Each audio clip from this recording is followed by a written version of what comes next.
नक्की शेतकऱ्याला न्याय तर मिळालाच पाहिजे.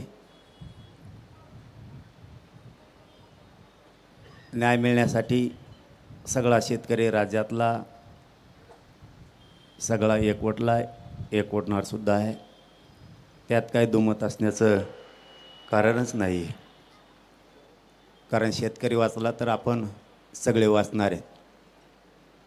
शेतकरीच वाचला नाही तर राज्य आणि देश चालवायचा कसा?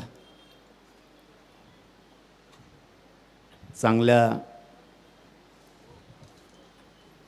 प्रतिसादसुद्धा चांगला आंदोलनाला प्रचंड आहे. फक्त थोडा घोळ आहे.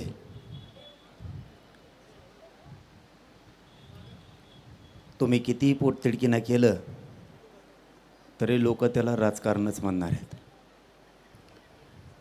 तुम्ही आमच्या पार्टीत या.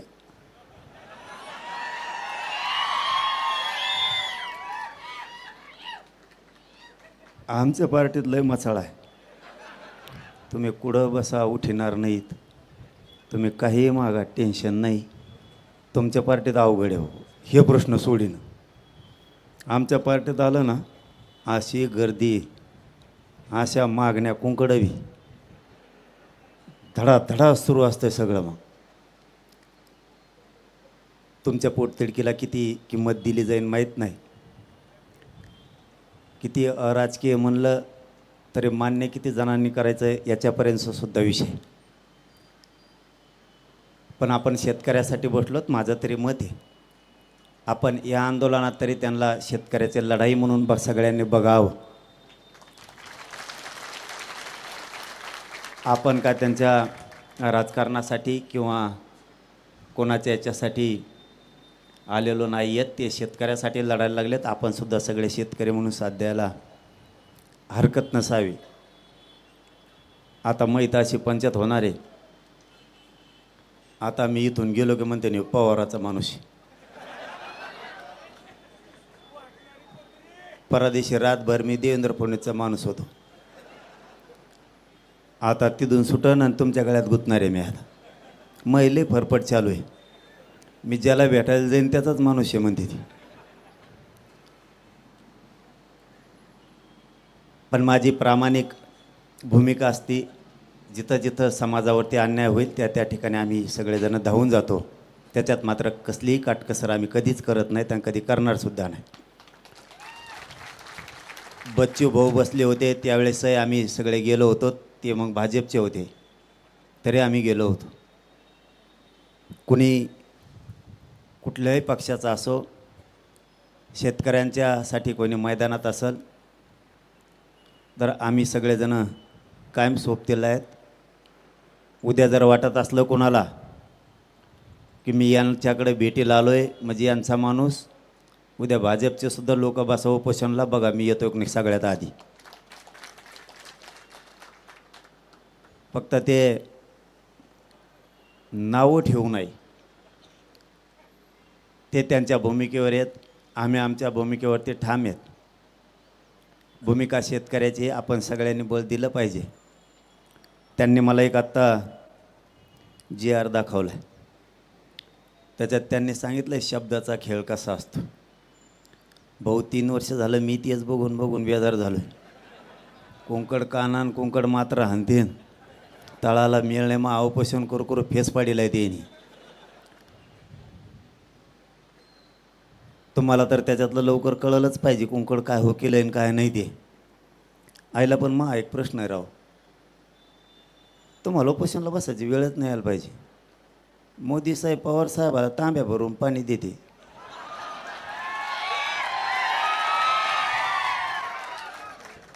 ते कोणत्या तरी टेबलावर आहे ना गिल्लास भरून पाणी दिलेलं.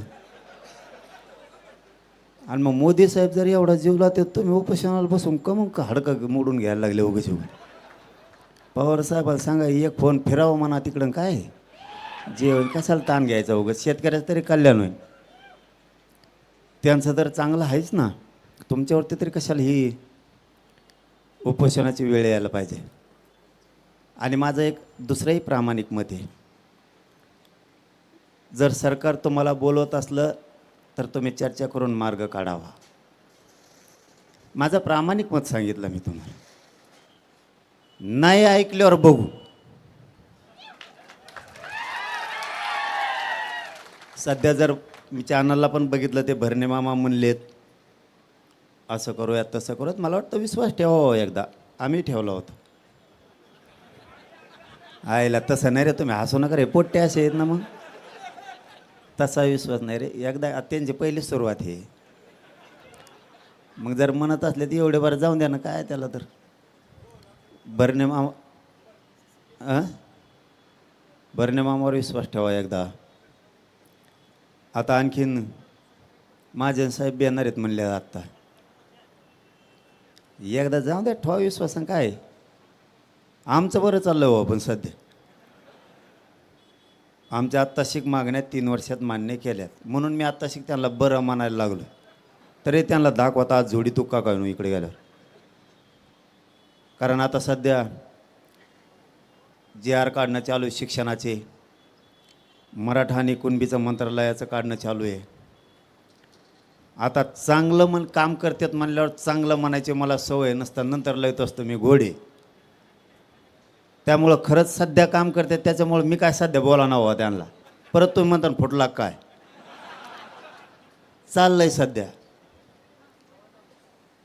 आपले विखे पाटील साहेब काम करतायत, ते JR काढायलेत.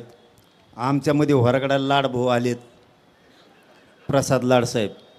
त्याने आधी मला चांगले घोडे लावले, मी बी त्यांना रेटून लावले होते तेवढे. आता आम्ही पक्के मित्र झालो ह्या निमित्ताने. कमीत कमी आता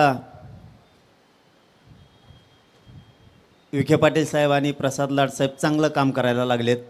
म्हणजे आमच्याबद्दल बोलतो बरं का, तुमच्याबद्दल नाही. आमचं चांगलं चाललं आहे, JR काढणं सुरू झालं आहे. त्यामुळे आम्ही शाबासकी पण दिले. तितक्या मोठ्या मनाचे संस्कार आमच्यावरती आमच्या समाजानं केले सुद्धा.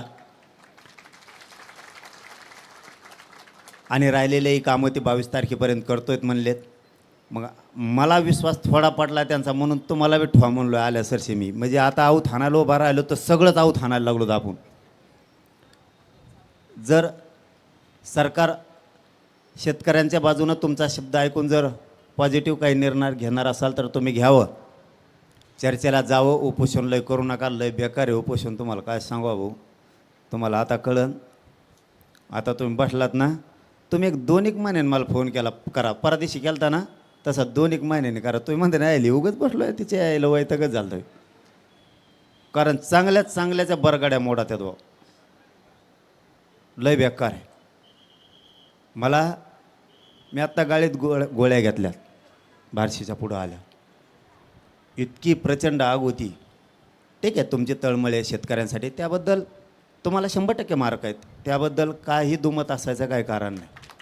पण इतकं अवघड आहे, माहीत हाडकं ना हाडकं पूर्ण ढिसूळ झाले. मी कधी मरल काय होईल सांगतासुद्धा येत नाही, इतक्या वेदना आहेत मला. माझ्या शिरासुद्धा हाडकालच्या टाकल्या. सरकारी डॉक्टर हो किंवा माझा खाजगीतला हो, कोणालाही सलाईन लावण्यासाठी शिर लवकर सापडत नाही. एवढं जीवावर बेतण्याचा विषय उपोषण म्हणजे. कोणत्या क्षणाला किती मोठी आग पोटात होईल कधी सांगतात ना. मी हे तुम्ही उपोषणला बसलात म्हणून सांगायला लागलो ना. समाजाला आपल्या चेहऱ्याकडे बघू वाटतं त्यावेळेस ना, आपल्या जीवनात आपल्या जीवाचे काय हाल चालू आहे तर काय घालमेले,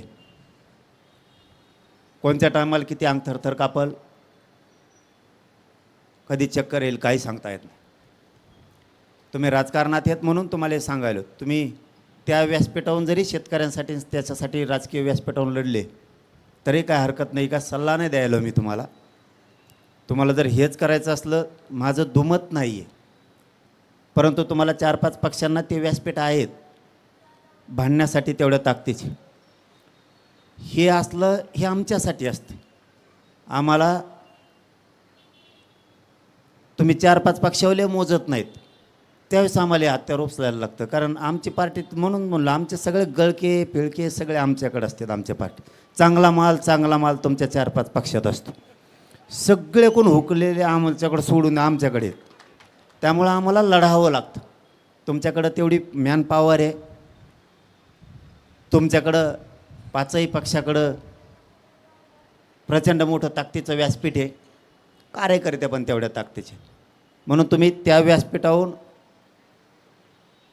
विधान भवनातली लढाई केली, सर्वोच्च सभागृहातली लढाई केली, विधान परिषदेची लढाई केली, तरी तुम्ही जिंकू शकता. कारण लढायला लोक कमी आहेत.